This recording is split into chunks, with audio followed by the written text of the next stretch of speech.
Hola, buenas tardes. Continuando entonces con los conceptos que presentamos en el módulo anterior, vamos hoy a continuar con el módulo referido a funciones recursivas primitivas, mencionando entonces lo que se conoce como derivación formal de una función. Una derivación formal de una función es básicamente una secuencia de funciones g, h, f, ¿sí?, etcétera, donde cada miembro de la secuencia debe cumplir dos requisitos.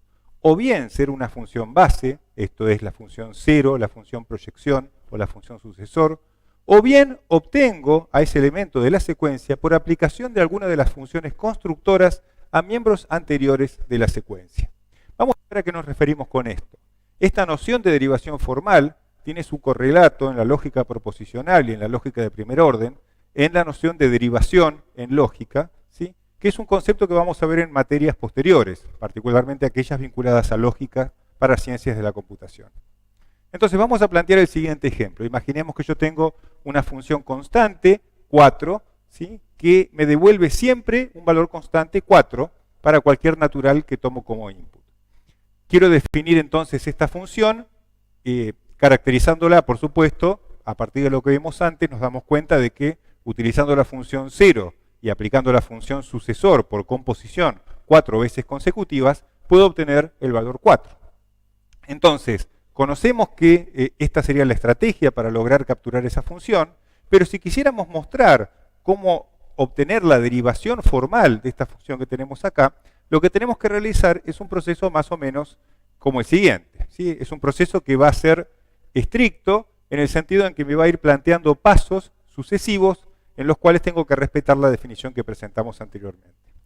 Entonces yo voy a decir primero, para construir la derivación formal de la función 4, necesito utilizar o bien funciones base, ¿sí?, o iniciales de las que tengo en mi conjunto de funciones, o bien construir una función nueva a partir de pasos previos. Yo puedo decir entonces que la función sucesor es una función base, yo ya la tengo preestablecida, la puedo utilizar en la construcción de mi derivación formal. La función 0 también cumple el mismo requisito, también es una de las funciones bases que yo ya tengo preestablecidas. Ahora bien, el paso 3 de mi derivación formal va a ser, bueno, puedo combinar el paso 1 y el paso 2 usando el constructor de composición y obtener la función sucesor de 0, ¿sí?, que corresponde a la constante 1. Si vuelvo a tomar el paso 3 y lo vuelvo a componer con el paso 1, puedo obtener el paso 4, ¿sí?, por composición de 1 y de 3, que me indica sucesor de 0. Finalmente, obtengo otra vez, una vez más, composición a partir del paso 4 y el paso 1, obtengo 3 veces sucesor compuesta sobre 0, y por último, si compongo el paso 5 con el paso 1 y aplico composición, lo que obtengo es la función 4 que yo estaba buscando. Esta secuencia de pasos que tenemos aquí es lo que se denomina la derivación formal de una función recursiva primitiva. ¿Sí? Aquí planteamos otro ejemplo alternativo. Imaginémonos una cierta función que tiene 3 parámetros, a, b y c, y yo quiero capturar una función que lo que devuelve es el tercero de sus parámetros incrementado en 1. ¿Sí? Para capturar esa función, entonces yo puedo pensar, bueno, ¿cómo reflejo la idea de f de a, b, c devolver c más 1? Yo podría pensar que si tengo una n-upla formada por 3 elementos, yo puedo aplicar la función proyección sobre esa n-upla para obtener el tercero de los elementos, y a partir del tercero de sus elementos de x3, lo que quiero hacer es incrementar ese elemento en 1. Por lo tanto, lo que puedo pensar es que la función f que estoy buscando la puedo capturar como sucesor aplicado a la proyección de una 3-upla tomando el tercer elemento en consideración, ¿sí? Tomamos x3 entonces, sobre el cual aplicamos la función sucesor. ¿Cómo puedo realizar esto de manera formal? Puedo decir la función sucesor es una función base, la función proyección de 3 elementos tomando el tercero es una función base, compongo la función sucesor, es decir, en el paso 3 compongo la función sucesor con la que tengo en el paso 2, ¿sí? Y esta función que tengo aquí expresada es justamente la función que estoy buscando. Esta derivación que tenemos acá es entonces la derivación formal, ¿sí?, de la función f, que tiene 3 parámetros a, b y c, o equivalentemente x1, x2, x3. Bien, vamos entonces a avanzar un poco más hacia algunos ejercicios particulares. En concreto vamos a retomar el ejemplo que mencionamos sobre suma de dos elementos. ¿En qué sentido lo vamos a retomar? Bueno, mencionamos anteriormente que suma yo lo podía capturar a través de funciones recursivas primitivas. Lo que definíamos era un caso base donde yo consideraba la suma de un elemento con el 0 era equivalente al primer elemento que estaba considerando, o a la proyección, ¿sí?, de un vector donde hay un único componente tomando ese componente. Mientras que la suma de x1 con un elemento incrementado en 1, que correspondía justamente a la variable contador con la que yo me manejo en el constructor de recursión primitiva, lo podía expresar como el sucesor de la proyección del tercer elemento, utilizando aquí la invocación recursiva a la función suma, tal como me lo demandaba el constructor de recursión primitiva. Equivalentemente, esto que está acá, lo puedo expresar de esta manera, componiendo sucesor con proyección. ¿Sí? Entonces, una consideración que vamos a hacer acá es que usualmente, si yo tengo un vector que tiene, ¿sí?, o una n-upla que tiene un único individuo, ¿sí?, una n-upla formada por un individuo, y quiero elegir ese individuo, directamente voy a escribir el nombre del individuo, ¿sí?, x1. No voy a utilizar la función proyección en un caso tan sencillo, ¿sí? Lo hacemos por simplicidad. Entonces lo que vamos a hacer ahora es plantear una pequeña traza de cómo la función suma computa efectivamente, ¿sí?, la suma de dos números. Imaginemos, por ejemplo, que yo quiero capturar la suma de 2,2. ¿Sí? Queremos sumar 2 más 2, cuyo resultado sabemos que va a ser 4, para lo cual lo que tengo que pensar es que el segundo componente lo puedo pensar como un elemento incrementado en 1. O sea que este 2 que aparece acá es equivalente a considerar al 1, ¿sí?, incrementado en 1, lo que sería el sucesor del 1, que es equivalente a 2. ¿Por qué hago esto? Porque justamente del lado derecho del uso de la función suma, el constructor de recursión primitiva me obliga a tener algún elemento incrementado en 1, por lo cual yo busco encontrar una concordancia entre este segundo parámetro que tengo acá y este formato que tengo aquí. En definitiva, entonces, cuando quiero calcular la suma de 2 con 1 más 1, la definición de la función en el caso recursivo me dice, tenés que calcular el sucesor de la proyección de una tresupla tomando el tercer componente, y el tercer componente corresponde a invocar recursivamente la función suma, tomando el primer argumento que es 2, y el segundo elemento que va a ser un 1, ¿sí?, es el valor x2, que es este elemento que tenemos acá. Al tener esto, entonces yo me veo obligado a recurrir a la definición recursiva y ver cuál sería este valor de suma que tengo acá. Para lo cual entonces tengo que pensar que suma de 2 con 1 sería equivalente a decir a la suma del sucesor de 0, ¿sí?, que es este elemento que está acá. O sea, lo puedo escribir como 0 más 1. Al utilizar esta notación puedo volver a aplicar la definición de la función suma utilizando el caso recursivo y decir que esto que está acá es equivalente a calcular el sucesor de la proyección de una tresupla donde intervienen el 2, el 0 y la suma de 2,0. Llegado a este punto, ya vemos que estamos llegando al final un poco de la historia, porque vemos que la suma de 2,0, según el caso base de la definición, es equivalente justamente a considerar el valor 2. Con lo cual, yo puedo directamente determinar que la suma de 2,0 equivale a considerar el primer sumando, el elemento x1, según el caso base de mi definición, con lo cual aquí lo que tengo es la proyección de un elemento tomando únicamente el valor 2, que obviamente va a resultar equivalente a un número 2 solito. Ahora puedo empezar a resolver todo lo que quedó apilado en el proceso recursivo, ¿sí?, gradualmente desde adentro hacia afuera. Para encontrar la proyección del tercer elemento de una tresupla que tiene el 2, el 0 y el 2, lo que voy a obtener es este tercer número 2. ¿Sí? Con lo cual, una vez que haya realizado eso, voy a tener que aplicar sucesor sobre ese número 2. El sucesor de 2 va a ser el número 3, ¿sí?, con lo cual voy a tener este 3 acá, y me va a quedar por resolver sucesor compuesto con proyección. Tengo una proyección de 3 elementos, donde tomo el tercer elemento, es un 3, y voy a aplicar sobre él la función sucesor. Aplicando entonces sucesor sobre ese tercer elemento, que es un 3, lo que obtengo es el valor 4, que es el resultado de la suma que yo estaba buscando. En definitiva, lo que vemos acá es que va a aparecer una gran cantidad de paréntesis necesarios, ¿sí?, para expresar justamente y modelar el hecho de este proceso recursivo que cuando lo resolvíamos en el lenguaje Pascal, por ejemplo, ¿sí?, si calculamos la función suma usando una definición recursiva, este proceso se iba a dar naturalmente en la pila de datos, ¿sí? Yo iba a trabajar en el cómputo de la función suma hasta llegar al caso base, y a partir de ahí empezaba a desapilar y iba calculando, ¿sí?, gradualmente desde ese caso base hacia atrás, con los elementos que estaban en la pila, cuál era el valor efectivo de la función suma. Acá vemos que ese proceso sucede de manera análoga, ¿sí?, con la diferencia de que nos estamos manejando en un renglón. Trabajamos todo entre paréntesis. Bien, vamos a considerar una función adicional que es la función predecesor. La función predecesor, como sabemos, la incluye el lenguaje Pascal para sus tipos ordinales y me devuelve el elemento anterior a un elemento cualquiera. En el caso de los números naturales, tenemos que tener la consideración adicional de que el predecesor de 0 no existe, porque si lo pensamos matemáticamente, el número que está anterior al 0 dentro de los enteros es el -1, pero hablamos de que las funciones recursivas primitivas se manejaban únicamente con números naturales. Con lo cual yo voy a definir un caso base particular para el 0, donde predecesor de 0 es directamente 0. Y el predecesor de un número cualquiera que no sea 0 es el número decrementado en 1, ¿sí?, para cualquier otro número que no sea 0.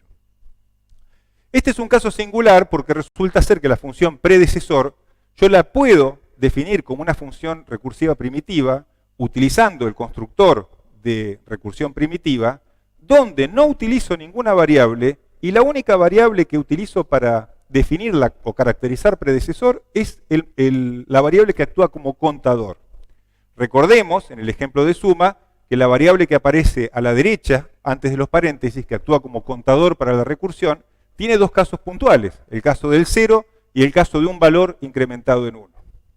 En el caso del 0, yo lo que voy a decir como caso base es que el predecesor de 0 es justamente una función base, la función 0, con lo cual no hay nada más que hablar, ¿sí? Este caso estaría perfectamente definido.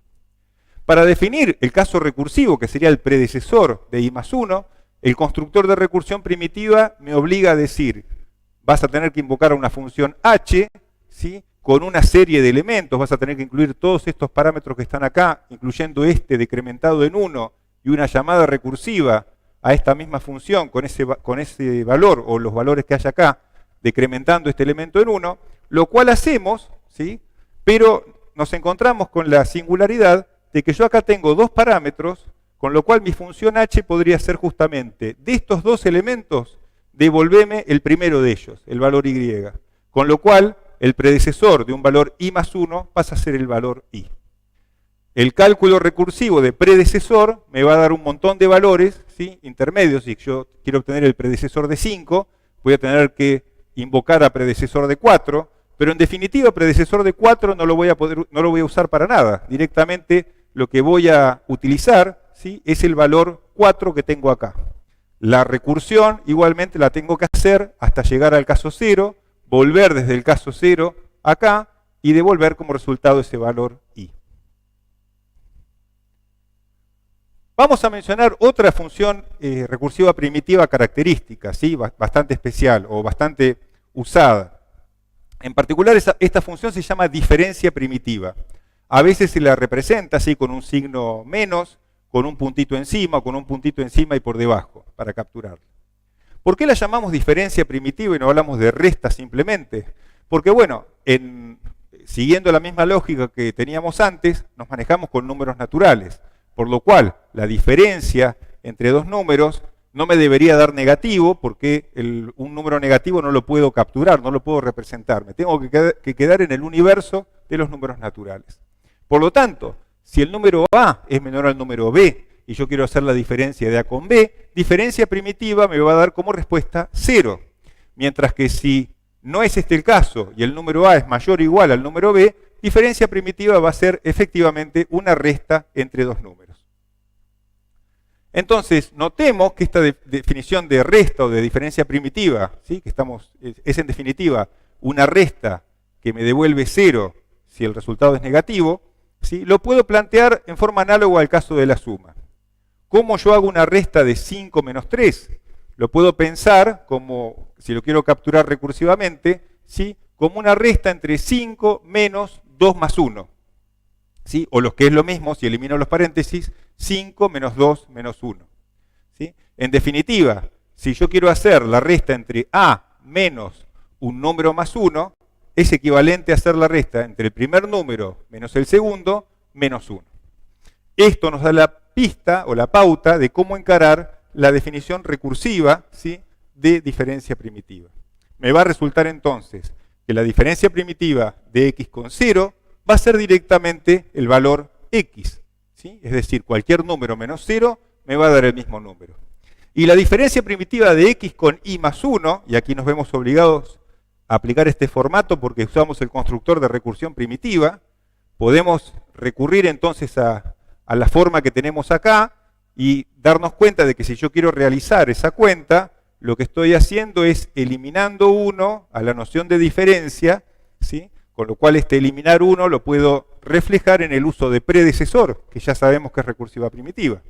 O sea que yo lo que tendría que hacer es el predecesor de la resta de A con B. En este caso, el predecesor de la diferencia de x con y. Justamente entonces mi función h para la invocación, en el caso de recursión primitiva, va a ser la función predecesor aplicado al tercer componente, ¿sí? De la llamada recursiva, donde voy a tener que usar x, la variable de control decrementada en 1 y la invocación recursiva. O sea que tomo el resultado de esta invocación recursiva, la diferencia de A con B, y a eso le aplico predecesor. Y ese es el valor de la diferencia primitiva, ¿sí? Aplicando esta igualdad matemática que tenemos acá. ¿Sí? Acá notamos entonces cuál es la definición, ¿sí? Y lo que vamos a hacer ahora es mostrar también una pequeña traza para ejemplificar cómo es que esto se comporta, ¿sí? Ustedes lo pueden hacer como práctica en un ejercicio cualquiera, pero aquí lo mostramos simplemente con un caso sencillo. Yo quiero hacer la diferencia de 3 con 2, que me debería dar como resultado 1. Expreso el segundo parámetro como una variable de control incrementado en 1, o sea que lo que estoy haciendo es 3 menos, con diferencia primitiva, 1 más 1. Aplico la definición recursiva y lo que estoy haciendo entonces al querer resolver esto es obtener el predecesor de la proyección de un arreglo de 3 elementos, seleccionando la tercer componente y haciendo la diferencia primitiva entre 3 y 1, ¿sí? Que es esto que tenemos acá. Esto nos lleva a una nueva aplicación de la definición recursiva. Quiero saber quién es la diferencia primitiva entre 3 y 1. Para saber quién es la diferencia primitiva entre 3 y 1, voy a expresar el segundo parámetro con el formato que me obliga a la recursión primitiva, que es un número más 1. El 1 que está acá es equivalente a 0 más 1. Aplico recursivamente la definición y entonces sé que esto que está acá es el predecesor del tercer elemento de una 3 supla formado por 3, 0 y diferencia primitiva de 3 con 0. Al llegar a este punto estoy en el caso base de la definición de la función. El caso base me dice que si resto 3 con 0, el valor del resultado de esa resta es justamente el número 3. Y a partir de ahí estamos en una situación análoga al caso de la suma, ¿sí? Tengo un único elemento que es 3, ese elemento lo selecciono dentro de una 3 supla, obtengo entonces el predecesor de 3, ¿sí? Que va a ser el número 2, proyecto el tercer elemento de esa 3 supla, de esos 3 elementos, que va a ser ese valor 2, obtengo el predecesor de 2, que es 1. ¿Sí? Y en efecto, la resta de 3 menos 2 es 1, con lo cual el cómputo que estamos realizando es correcto y la definición se está comportando de acuerdo a lo que nosotros esperamos. Bien, una vez que uno empieza a armar estas funciones recursivas primitivas, lo que empieza a suceder es algo similar a lo que mencionábamos en un principio, la lógica de utilizar un Lego para armar funciones. Yo he armado la función suma, he armado la función pred, la función diferencia primitiva, y ahora las puedo combinar entre sí para armar funciones más complejas. ¿Por qué? Porque la composición de funciones que son recursivas primitivas resulta también en una función recursiva primitiva. ¿Sí? Ese es un elemento central para armar funciones que son más complicadas o más complejas matemáticamente. Tomemos una función sencilla, así que no debería ser compleja en sí, o sea, conceptualmente sencilla, pero plantearla como una función recursiva primitiva puede no ser tan evidente. Tomamos la diferencia en valor absoluto entre dos números. Entonces yo hago la resta entre A y B, y por supuesto el valor absoluto, afortunadamente, es siempre un número natural, con lo cual no tengo problemas de números negativos, como sucedía con la diferencia primitiva. La diferencia entre A y B en valor absoluto, todos sabemos que va a ser A menos B si A es mayor o igual a B, y B menos A si A es menor que B. ¿Sí? Con lo cual capturamos el valor absoluto de las matemáticas, utilizando números enteros. Ahora bien, yo podría definir, ¿sí? Si nos fijamos, esta noción de valor absoluto, lo que está sucediendo acá es que estos dos casos son excluyentes entre sí. ¿Sí? Esta es una función que está definida por casos. O sea que si se aplica un caso, el otro caso no se debería aplicar.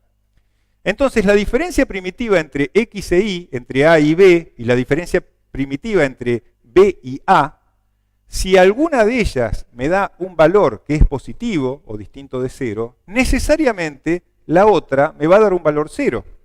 ¿Por qué? Porque justamente cuando planteamos la noción de diferencia primitiva, ¿sí? Yo podía tener dos situaciones, que A fuera más chico que B o que A fuera mayor o igual a B. Había uno de los casos donde la respuesta era 0, y en el otro de los casos yo lo que realizaba era la resta entre el mayor número, ¿sí? Y el número más chico. En este caso entonces, si yo aplico la noción de diferencia primitiva entre X e Y entre Y y X, lo que voy a obtener, ¿sí? Tomemos por ejemplo, si yo utilizo A vale 5 y B vale 3, 5 menos 3 me va a dar 2. ¿Sí? Pero 3 menos 5 en diferencia primitiva me va a dar 0, porque 3 menos 5 no lo puedo hacer. Entonces, una de estas dos diferencias me va a dar el valor que yo estoy buscando y la otra me va a dar 0.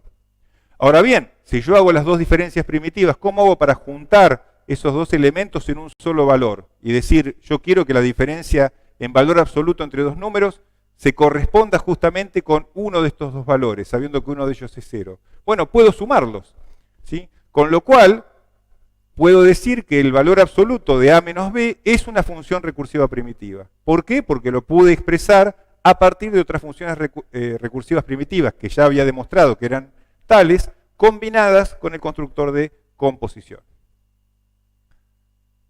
Hay varios ejemplos, ¿sí? Vamos a mencionar simplemente algunos acá. Un ejemplo particular de una manera de modelar if then else es este que se plantea acá. Una manera de modelar sumatoria es otro que tenemos aquí, donde lo que mostramos es justamente cómo capturar la idea de sumatoria de todos los números desde 0 hasta un tope A.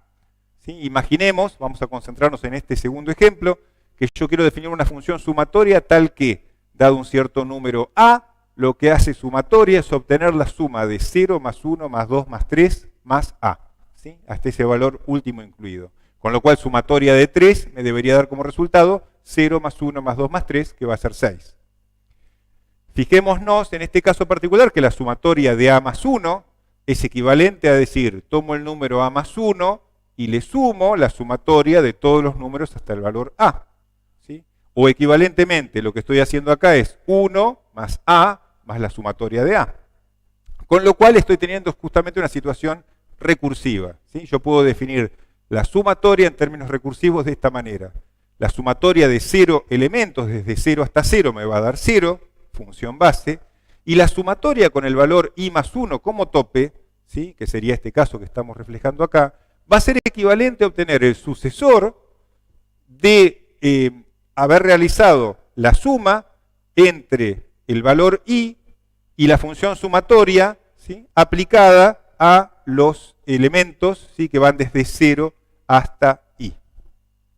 En este caso, entonces, lo que tenemos que notar es que lo que yo estoy utilizando son justamente una única variable, que es la variable de control, dentro de los parámetros del constructor de funciones de recursión primitiva, perdón, ¿sí? Y la función h que me está trabajando sobre los datos es sucesor compuesta con suma. ¿Sí? Como esto entonces satisface la definición de función recursiva primitiva a través del constructor de recursión primitiva, podemos decir que sumatoria es una función recursiva primitiva. O sea que en definitiva podemos mostrar distintos ejemplos, en la práctica van a ver otros adicionales, ¿sí? Que ilustran cómo diferentes funciones pueden capturarse y expresarse como funciones recursivas primitivas. ¿sí? Acá mencionamos entonces algunos de ellos. Y en particular hay dos elementos salientes que vamos a destacar, y con esto vamos a ir concluyendo entonces esta primera parte, este módulo sobre funciones recursivas primitivas, que son la función constante y la función signo. La función constante es una función, una familia de funciones recursivas primitivas, que dado una n-upla cualquiera me devuelven siempre un mismo número j. En otras palabras, ¿qué estamos diciendo con esta función k? Estamos queriendo decir que cualquier constante numérica que yo quiera capturar, el número 4, el 5, el 7, el 1000, lo voy a poder hacer con una función recursiva primitiva. Si lo pensamos, eso tiene sentido, porque yo podría demostrar, ¿sí?, por inducción, que justamente si puedo capturar la función 0 y puedo hacer sucesor compuesto con una función recursiva cualquiera, puedo con esos dos elementos fabricar una demostración por inducción que me permita decir que cualquier función constante es en efecto una función recursiva primitiva. ¿Sí? Esto es algo que vamos a justamente plantear como ejercicio. Y la función signo es una función particular que me devuelve 0 o 1. 0 para números que son 0 y 1 para números distintos de 0. ¿Sí? Es una función que va a ser usable, ¿sí?, aplicable en ciertos contextos especiales, que algunos de los cuales los vamos a detallar a continuación. Entonces, una función constante n-área es esta función k sub j con un superíndice n, que justamente representa una familia de funciones. La función constante, entonces, es una familia de funciones. Yo puedo cambiar el n y tener 3 uplas, 4 uplas, ¿sí?, 7 uplas, etc. Y puedo devolver un número cualquiera para cualquier n upla que a mí me den. ¿Sí? Por ejemplo, la función constante 100, ¿sí?, para una n-upla de dos elementos, en este caso n corresponde al valor 2, me estaría devolviendo 100, cualquiera sea el par x1, x2 que yo esté considerando como input. Se puede demostrar, y este es el ejercicio que dejamos planteado, que las funciones constantes que pertenecen a esta familia son todas ellas recursivas primitivas. ¿Sí? Esto es un ejercicio que dejamos planteado, que se puede resolver por inducción, utilizando las funciones 0, sucesor, composición, bueno, y el principio de inducción que ustedes conocen de matemáticas. ¿Sí? En base a lo anterior, yo también puedo mostrar, ¿sí?, que la función signo, definida como sigue, me devuelve 0 si le doy un 0 como input y 1 si le doy algo distinto de 0, es una función recursiva primitiva. La función signo actúa como una especie de bandera, ¿sí?, que se levanta cuando un número es positivo y se baja cuando el número es 0. En particular, yo puedo dar, utilizando la función constante, ¿sí?, o equivalentemente una función que me devuelve 1, puedo dar una definición, una función que me devuelve 1 siempre, perdón, puedo dar una definición recursiva, donde justamente la parte recursiva no se usa, que sea como sigue. El signo de 0 es 0, y el signo de algo que no es 0 me devuelve siempre el valor 1. ¿Sí? Utilizo el constructor de recursión primitiva. Esta me representa mi función h. Y invoco a la función h con todas las variables que aparezcan acá, que no hay ninguna en este caso, con la variable de control decrementado en 1 y con una llamada recursiva a la función signo. ¿Sí? Hay que recordar, y esto es un elemento importante, que en toda definición con el constructor de recursión primitiva no puede haber más de un caso base. ¿Sí? A diferencia de un lenguaje de programación, estamos obligados aquí a encontrar un cierto caso base, ¿sí?, definirlo claramente y después dar una definición recursiva. En síntesis, lo que acabamos de presentar en todas las transparencias anteriores es que las funciones recursivas primitivas sobrenaturales se construyen a partir de ciertas funciones base, 0, sucesor, identidad generalizada, añadiendo a esto dos constructores, que son recursión primitiva y composición. ¿Sí? Esa es la situación en la que nos encontramos. Vamos entonces a ir culminando este módulo hablando sobre lo que son los predicados recursivos primitivos. ¿Sí? Un predicado, como sabemos, es una relación sobre números naturales. ¿Sí? A diferencia de una función que me devuelve un valor numérico, un predicado lo que me devuelve es si se satisface o no, si es verdadero o si es falso. ¿Sí? En definitiva, los predicados n-arios que vamos a considerar son relaciones definidas sobre n uplas de números naturales. Cuando yo tengo un predicado, la función característica, ¿sí?, de un cierto predicado n-ario, va a ser una función matemática, ¿sí?, una función que la podemos plantear de una n-upla en la imagen 0,1, tal que para cada n upla que yo considere, la función característica se va a comportar como una función que me indica con un 1 o con un 0 si el predicado se cumple o no. La función característica del predicado P, denotada genéricamente f sub P, va a devolver 1 si el predicado es verdadero, va a devolver 0 si el predicado es falso. Un predicado P se va a llamar recursivo primitivo, predicado recursivo primitivo, PRP, si solo si esta función característica es una función recursiva primitiva. ¿Sí? Notemos entonces que yo no puedo ver si un predicado es recursivo primitivo en sí, sino que lo tengo que hacer a través del análisis de su función característica. Tomemos, por ejemplo, el predicado menor, ¿sí? Que me indica que un número es menor que otro, ¿sí? Dos números naturales, x e y, satisfacen el predicado menor si x es menor que y. Si tenemos esto en cuenta, entonces menor de 2,3 sería verdadero, porque 2 es más chico que 3. Mientras que menor de 1,1 sería falso, porque 1 no es menor que 1. La función característica f menor, ¿sí? O f sub menor, va a ser una función que toma dos números naturales y me devuelve 0, 1. ¿Sí? Me devuelve 0 cuando el primer número no es menor que el segundo y me devuelve 1 en el caso contrario. F de menor para 2,3 me devolvería 1, ¿sí? El caso violeta, y f de menor de 1,1 me devolvería 0, porque justamente el predicado es falso. A recordar entonces también, un elemento que lo marcamos con el triángulo de alerta, para saber si un predicado es recursivo primitivo, siempre debo analizar la función característica, ¿sí? Es un elemento a recordar. Consideremos igual que es un predicado recursivo primitivo, que justamente queremos demostrar que igual es un predicado recursivo primitivo. Informalmente yo podría pensar, hay una función igual que me devuelve 1 si dos números son iguales, 0 si dos números son distintos. ¿Sí? El input se corresponde a una 2 upla, dos elementos. Entonces, ¿cómo yo puedo definir la función igual? Resulta ser que la función igual, si yo le doy dos elementos cualquiera, ¿sí? A la noción de diferencia en valor absoluto, lo que podemos notar es que diferencia en valor absoluto de dos elementos, ¿cómo se va a comportar? Imaginemos que yo tengo dos valores que son x e y, tales que x vale 3 y y vale 3. Tengo dos números iguales. ¿Sí?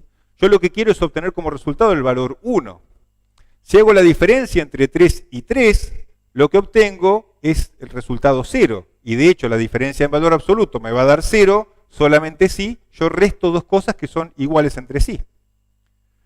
Si yo tengo el número 0 y miro el signo que tiene el valor 0, la función signo me sigue devolviendo 0. ¿Sí? No me sirve signo de 0 para capturar el hecho de que son iguales. Yo quisiera lo contrario. Yo quisiera que cuando los dos números son iguales, esto es el signo de esa diferencia es 0, la función me devuelva 1. ¿Qué es lo que podría hacer? Podría ser 1, diferencia primitiva, este resultado que me devuelve la función signo. ¿Por qué puedo hacer esto? Porque, bueno, 1 menos un valor 0, que va a aparecer cuando los números son iguales, me está devolviendo justamente un 1 que se corresponde a dos valores iguales entre sí. Por el contrario, si yo acá tengo un número 3 y un número 4, la diferencia en valor absoluto de 3 y 4 va a ser 1. El signo de 1 va a ser 1, ¿sí? Indicando que es un número positivo, y diferencia primitiva de 1 menos 1 me da 0, que captura justamente la idea de que los elementos son distintos. Si lo quisiera escribir más formalmente, diferencia primitiva en realidad sería una función que la estoy aplicando sobre el número 1, o lo que es lo mismo la función constante, devolviendo siempre un valor 1, y asimismo esta función diferencia primitiva, por otro lado la aplico sobre signo, compuesta con diferencia en valor absoluto, sobre el primer y segundo elemento de una 2 supla que tiene al x y al y. ¿Sí? Esta es la definición entonces formal, rigurosa, de la función igual. Entonces, estamos viendo acá que si yo quiero aplicar la función igual de 2,2, por ejemplo, lo que obtengo es este desarrollo que tenemos acá. Estoy haciendo 1, diferencia primitiva 0, me da 1, ¿sí? Indicando que los dos números son iguales. Mientras que si lo hago con 2,7, la diferencia en valor absoluto de 2,7 va a ser 5, el signo de 5 es 1, 1 menos 1 me da 0, por lo tanto 2 y 7 no son iguales. Como la función característica f igual me devuelve un 1 cuando x es igual a y, y 0 cuando x es distinto de y, yo puedo decir que igual de a, b, que da true cuando a es igual a b y falso cuando eso no se cumple, es un predicado recursivo primitivo. Algo importante, una propiedad matemática importante que tienen los predicados recursivos primitivos está expresada en el lema siguiente. Si P y Q son dos predicados recursivos cualesquiera, también lo van a hacer la negación de P, la disyunción de P y Q y la conjunción de P y Q. ¿Sí? Esto es algo que dejamos como ejercicio y se puede plantear a través de ciertas operaciones aritméticas de resta, suma y producto. Vamos a mostrar un ejemplo que identifica qué significa esta afirmación. ¿Sí? Tomemos el predicado menor, ¿sí? Que se cumple si x es menor que y, y el predicado igual, que se cumple si x es igual a y, ambos predicados recursivos primitivos. Si yo quiero capturar la idea de menor o igual, lo podría expresar con una disyunción. Los predicados que cumplen esto o cumplen esto, cumplen la condición de que x es menor o igual al valor y, o bien se satisface menor o bien se satisface igual. Entonces yo puedo afirmar que este predicado es recursivo primitivo, que va a haber una función característica que lo expresa, ¿sí? Que es una función recursiva primitiva, justamente a partir de este lema. Estoy armando un nuevo predicado usando dos predicados que ya sé que son recursivos primitivos. ¿Sí? El predicado menor o igual, entonces, sabemos que es recursivo primitivo, como lo mostramos acá. Análogamente, usando el mismo lema, yo podría decir, ¿qué pasa con la relación mayor que? X es mayor que y. Imaginemos que lo capturo en un predicado. ¿A qué corresponde mayor? Es el complemento, la negación de menor o igual. Y lo que estamos diciendo acá es que la negación de un predicado recursivo primitivo también es recursivo primitivo. Por lo tanto, el predicado mayor va a ser un predicado recursivo primitivo, a partir de la aplicación del primer caso de este lema. O sea que este lema nos sirve justamente para armar predicados más complejos, ¿sí? Que nos resulten de utilidad para diferentes ejercicios. Una propiedad que se cumple es que si yo tengo predicados recursivos, vamos a decir que son disjuntos entre sí, si para toda n-upla se verifica el caso de que esa n-upla no pertenece a más de un determinado predicado. ¿Sí? Es decir, vamos a decir, por ejemplo, que mayor y menor o igual son predicados disjuntos. ¿Qué significa esto? Si se cumple mayor, no se puede cumplir menor o igual, para dos valores determinados. ¿Sí? 7 es mayor que 2, es verdadero. No puede ser entonces que 7 menor o igual que 2 sea verdadero. ¿Sí? Solamente una de los dos va a ser verdadero y el otro, consecuentemente, va a ser falso. Entonces, ¿qué sucede? Si yo tengo predicados disjuntos entre sí, yo puedo armar lo que se conoce en matemática, cosa que ya hemos visto intuitivamente en análisis matemático más de una vez, ¿sí? Funciones por casos. Acá hablamos de funciones definidas sobre números naturales. Imaginemos que yo tengo una función f, ¿sí? Que la capturo a través de G1, G2, Gm, funciones recursivas primitivas. Yo voy a decir que es una función definida por casos si cada una de estas funciones tiene una condición asociada a un cierto predicado que se debe satisfacer, y estos predicados son disjuntos. ¿Sí? Como corresponde a una función bien definida, si hago una función por casos, no puede ser que se aplique un caso y el otro caso. O sea que necesariamente, cuando hablamos de funciones bien definidas, de por sí en matemática estos predicados tienen que ser disjuntos. Un ejemplo sería, me dan dos valores x1 y x2, si x1 es mayor a x2, yo quiero sumar x1 y x2 y devolver eso como resultado, y si x1 es menor o igual a x2, ¿sí? Fíjense que en este caso son dos situaciones disjuntas, lo que devuelvo es la diferencia en valor absoluto entre x1 y x2. Resulta ser, ¿sí? Que se puede demostrar que si yo tengo una función definida por casos, ¿sí? Esa función es recursiva primitiva. También dejamos esto planteado como un ejercicio, ¿sí? Y en particular damos como pista que yo puedo definir a mi función f, ¿sí? A partir de capturar las funciones características asociadas a los predicados. En otras palabras, tenemos que darnos cuenta, en este armado de la definición que tenemos acá, es que yo aquí lo que estoy mirando es si la función característica de este predicado me devuelve 1 tengo que calcular esta función. En cambio, si esta función de acá me devuelve 1, es esta la que voy a calcular. Por lo cual, yo puedo expresar el valor de f como una suma de productos. La función g1 multiplicada por la función característica que tengo acá, que va a ser 1 o 0. Cuando sea un 1, quiere decir que este predicado se cumple y por lo tanto lo que yo estoy devolviendo es g1. Y a ese producto sumarle, ¿sí?, todos los demás casos que siguen, hasta por último sumar g sub m multiplicado por la función característica de p sub m. Habría que demostrar, como utilizo suma y como utilizo producto, que son recursivas primitivas ambas, las compongo, ¿sí?, hago sumas y productos compuestos, con lo cual la composición me garantiza que f es recursiva primitiva. Eso que estamos dando aquí es una pista, y bueno, el ejercicio consiste justamente en hacer esto claramente, ¿sí?, desarrollándolo en papel. Vamos a culminar entonces nuestra discusión con un ejemplo más, con la función máximo. ¿Sí? La función máximo de dos números x e y me devuelve x si x es mayor que y, ¿sí?, y y en el caso de que x sea menor o igual a y. Fíjense que esta función es una función definida por casos. Yo tengo acá dos funciones g1 y g2 que son justamente la proyección. O devuelvo x o devuelvo y, ¿sí?, uno de esos dos valores.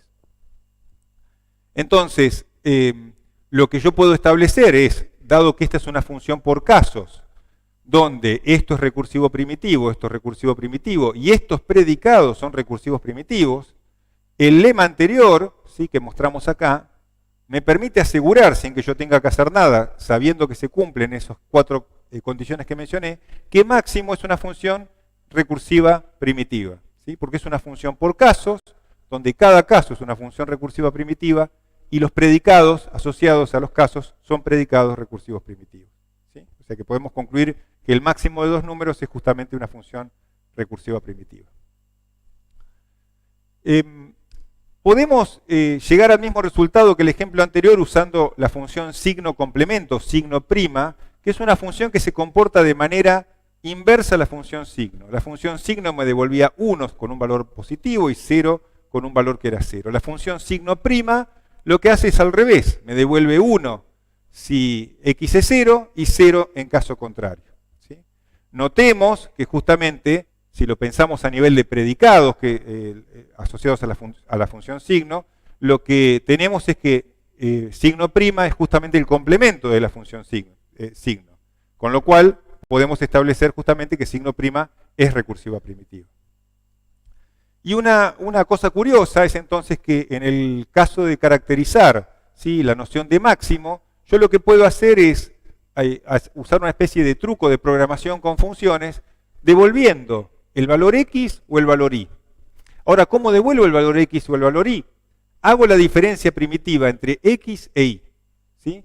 Por supuesto, si yo hago la diferencia entre x e y x es mayor que y, signo me va a devolver el valor 1, ¿sí? Y esa misma diferencia con signo prima me va a devolver el complemento, que es un valor 0.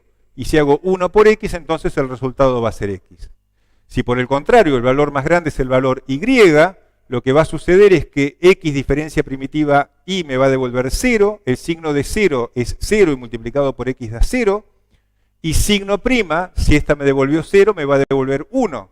Y 1 multiplicado por y me devuelve 1.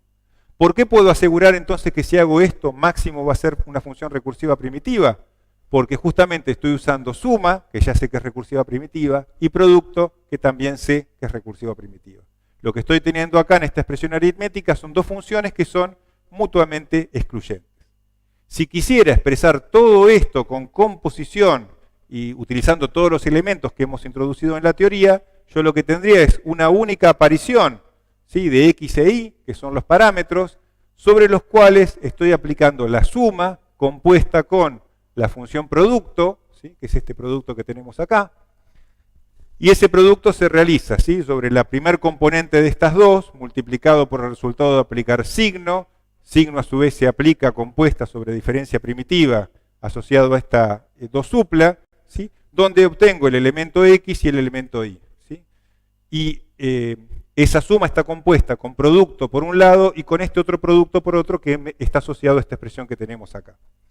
Si realizamos entonces el paso de todos los símbolos de función hacia adelante y dejamos los parámetros atrás, estamos teniendo la definición formal pura de lo que es la función, ¿sí? En la práctica de la materia van a haber distintos ejercicios donde esto se ilustra, ¿sí? Cómo se puede realizar.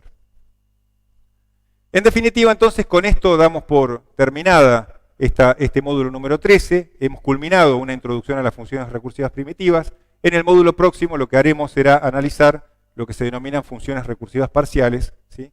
Y daremos entonces un cierre a esta temática, ¿sí? De las funciones como manera de capturar los procedimientos o las acciones que pueden ser capturables por procedimientos o algoritmos, ¿sí? Funciones que son computables.